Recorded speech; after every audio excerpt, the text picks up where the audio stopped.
बाके बिहारी लाल की जय। राधे राधे मित्रों, आज की इस वीडियो में श्री इंद्रेश जी महाराज ने वह कथा सुनाई है जिसमें रूप सनातन गोस्वामी जी ने वृंदावन में कैसे श्री ठाकुर जी को प्रकट किया। तो चलिए मिलकर वह कथा सुनते हैं। रूप गोस्वामी जिन्होंने श्री गोविंद देव जी को प्रकट किया और सनातन गोस्वामी जिन्होंने मदन मोहन जी को प्रकट किया। सप्तनिधि का पद आप सबको याद ही है, उसमें प्रथम गोविंद हैं, दूसरे मदन मोहन हैं।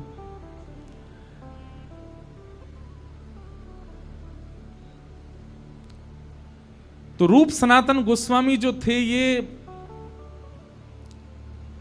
बांग्लादेश के गौड़ देश के परम विद्वान परम बीतराग दो वैष्णव हैं। बहुत ध्यान से सुनो।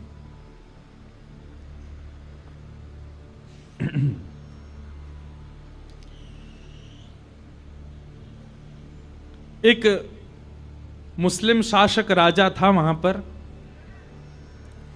तो आप दोनों ने, आपके पिताजी ने इतना पढ़ा लिखा करके विद्वान किया दोनों को कि आप भविष्य कथन करते थे।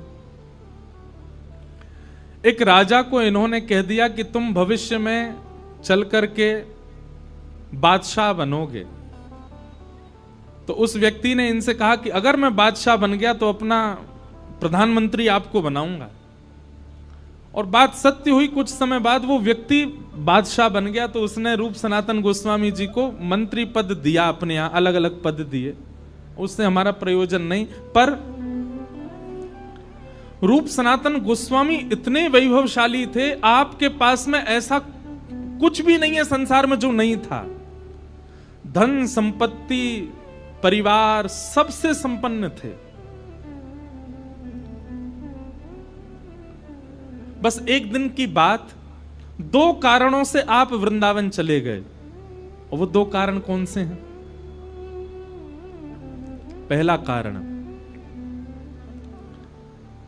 एक बार आप लोग दोनों हिसाब किताब कर रहे थे। तो हिसाब किताब करने में इतना समय लगा, कुछ हिसाब बैठ नहीं रहा था।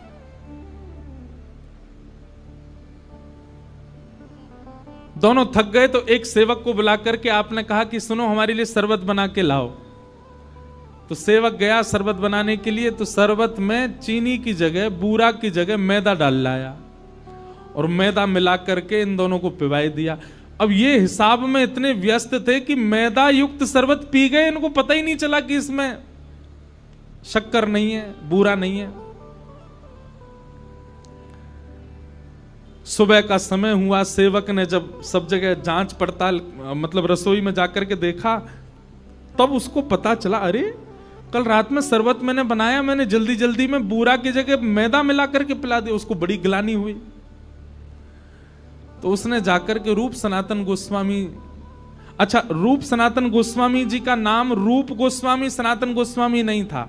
आप दोनों का पूर्व नाम, सनातन जी का नाम पहले अमर था। क्या नाम था? अमर।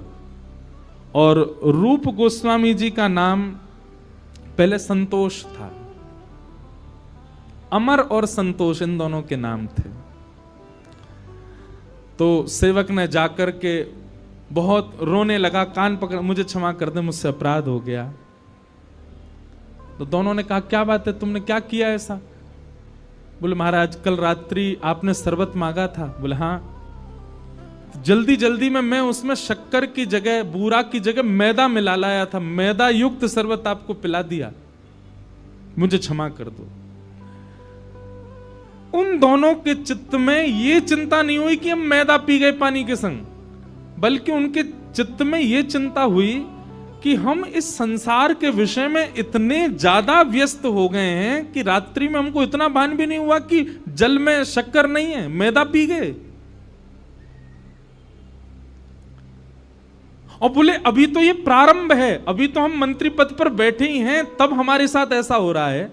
आगे आगे चलते जाएंगे तो विषय भोग बढ़ता ही चला जाएगा। सदैव याद रखना बंधुओं, व्यक्ति वैष्णव दो ही हो सकते हैं। पहला वो जिसके पूर्व के प्रारब्ध संचित हों, या फिर दूसरा वो जिसके जीवन में ठोकर लगी हो। कुछ ऐसी घटना घट गई कि महाराज वृंदावन की तरफ मुड़ गए। फिर दो ही प्रकार के लोग वृंदावन जाते हैं। रूप सनातन गोस्वामी का पूर्व का संचित कर्म अच्छा था, इसलिए उनके चित्त में आया, बोले ये विषय भोग, इसमें हम इतने तल्लीन हो गए। अब ठीक है, कुछ भी हिसाब कर रहे थे, है तो विषय का ही, इतना भी भान नहीं रहा कि हम मैदा पी रहे हैं। अब ये उनके मन में चिंतन चल ही रहा था कि उसी समय उनको खबर मिली कि श्री लीलाचल धाम जगन्नाथपुरी से श्रीमन चैतन्य महाप्रभु वृंदावन यात्रा को जा रहे हैं और असंख्य वैष्णव उनके साथ जा रहे हैं। आप दोनों के मन में भाव आया कि एक बार उनका दर्शन करना चाहिए। तो श्री चैतन्य महाप्रभु, इतनी भीड़ थी उनके साथ में कि उनको लगा इतनी भीड़ के साथ वृंदावन जाना ठीक नहीं, तो एक आधे रास्ता से वो वापस, उन्होंने ऐसा भाव रखा कि हम वापस नीलाचल जा रहे हैं। तो लोग बाग सोचे अब जा ही नहीं रहे वृंदावन, तो हम भी आगे क्या करेंगे, तो कई लोग अपने अपने घर को चले गए।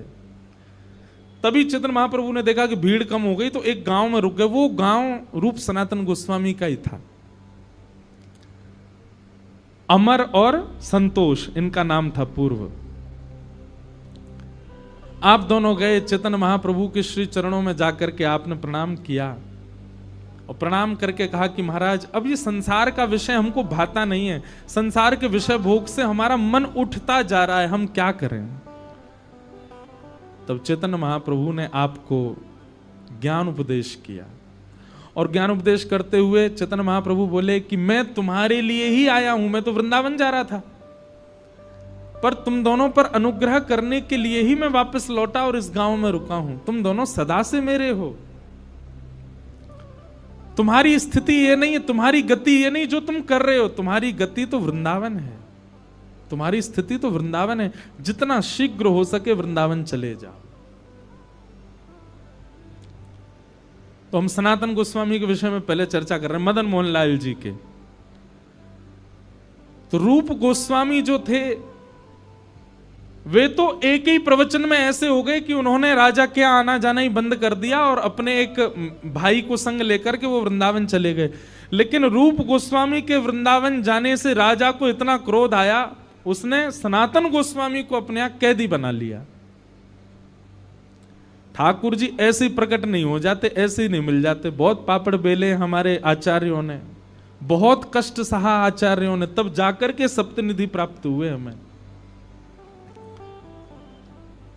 एक भाई चला गया वृंदावन और उस भाई के छोड़ के जाने के क्रोध में राजा ने सनातन गोस्वामी को अपने यहां बंदी बना लिया। रूप गोस्वामी को जब ये बात पता चली तो पीड़ा तो उनको बहुत हुई, लेकिन बोले अब मैं क्या करूं।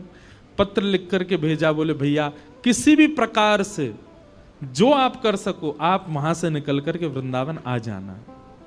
और एक समय आया, फिर वो लंबी कथा है कि सनातन गोस्वामी जैसे तैसे निवृत्त होकर के वृंदावन आ गए। आप श्री को जब वृंदावन आए तब पता चला कि रूप के तो गोविंद देव प्रकट हो गए। रूप गोस्वामी के भक्ति भाव से श्री गोविंद देव जी प्रकट हो गए। सनातन गोस्वामी जी को बहुत विरह हुआ कि नाथ आप रूप से ज्यादा प्रेम करते हो। उसको आपने एक ही प्रवचन में वृंदावन बुला लिया, उसको बंदी भी नहीं बनना पड़ा, और वृंदावन आकर के इतने वर्षों तक यहां भजन पूजन करके आपने प्रकट होकर के अपनी सेवा भी दे दी। मुझ में क्या कमी, मेरा मन भी तो शुद्ध है, मेरे मन में भी तो भाव है, आप मेरे लिए कब प्रकट होगे। यह विरह भावना प्रकट हुई। इसी भावना से आपने चैतन्य महाप्रभु के श्री चरणों में प्रणाम करते हुए निवेदन किया, आचार्य प्रवर कुछ ज्ञान प्रदान करें। तब 10 दिन तक महाप्रभु जी का प्रवचन संग किया उन्होंने। और महाप्रभु जी बोले कुछ नहीं, बस तुम चिंतन किया करो, नित्य नेत्र बंद करके ठाकुर जी से ही पूछा करो कि वो तुम पर अनुग्रह कब करेंगे। अपने आप ठाकुर जी तुमको कृपा करके सेवा प्रदान करेंगे।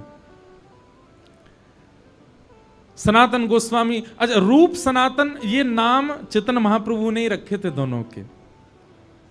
सनातन गोस्वामी ध्यान करने बैठते और अपने ध्यान में बैठे बैठे ठाकुर जी से रोते कि नाथ मुझ पर अनुग्रह कब करोगे, मुझ पर कृपा कब करोगे। और स्थिति ये आ गई कि सनातन गोस्वामी के मन में ये भाव आने लगा, शायद मैं अभी भी विषय में पड़ा हूं, रूप गोस्वामी निकल चुके हैं इसलिए उनको मिल गए, मेरे शायद अभी भी विषय भोग बचे इसीलिए ठाकुर जी नहीं आ रहे हैं। तो धीरे धीरे सब वस्तुओं का त्याग करने लगे, वस्त्र कम पहनने लगे, इच्छाओं की कटौती करने लगे। पहले भोजन भी बहुत करते थे तो 7 दिन का भोजन 3 दिन करने लगे, 3 दिन का भोजन 1 दिन करने लगे, 1 दिन में भी 1 बार करने लगे, और वह भी भिक्षा मांग करके करने लगे। एक समय तो ऐसा आया भिक्षा भी नहीं मांगते, कोई दे जाएगा तो पाए, मैं इतना त्याग करूंगा ठाकुर जी को आना पड़ेगा मेरे पास।